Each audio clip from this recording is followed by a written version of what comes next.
პეკინის გამზირზე ახალი რეკრეაციული სივრცე იქნება. სამუშაოების შედეგად ადგილზე სატრენაჟერო და საბავშვო გასართობის ზონები მოეწყობა. დამონტაჟდება განათებისა და სარწყავი სისტემებით, ასევე ტერიტორიაზე დაერგვება ხელმცენარეები. ინფრასტრუქტურული პროექტი პეკინის გამზირზე 33, 35, 37 და 39 A კორპუსების მიმდებარედ ხორციელდება. ჯამური ღირებულება აღნიშნული პროექტის არის 1,500,000 ლარი.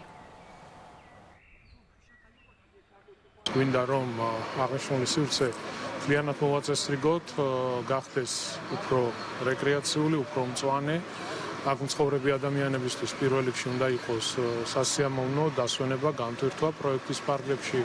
დაირგვება ახალი ხელმცენარეები, საფეხბურთო, საკალათბურთო მოედნებს ჩაუტარდება რეაბილიტაცია, ასევე გაკეთდება მოსასვენებელი ფანჩატურები, მოეწყობა საპარკინგო სივრცეები, იქნება განათებული, სამუშაოებს დაახლოებით 3 თვე დაჭირდება და ძალიან სასიამოვნო გარემო შეიქმნება. სამიეზოს სრული კეთილმოწყობის და მოწესრიგების სამუშაოები მიმდინარეობს, ეწყობა სარწყავი სისტემა, 500-მდე ხელმცენარე დაირგვება, განათების ახალი ქსელი მოეწყობა, საბავშვო ატრაქციონები დამონტაჟდება, ასევე ეწყობა საპარკინგო სივრცეები და 3 თვეში ერთ-ერთი ულამაზესი, კიდევ ერთი ულამაზი ადგილი შეემატება საბურთალოს პროექტის ღირებულება 1,500,000.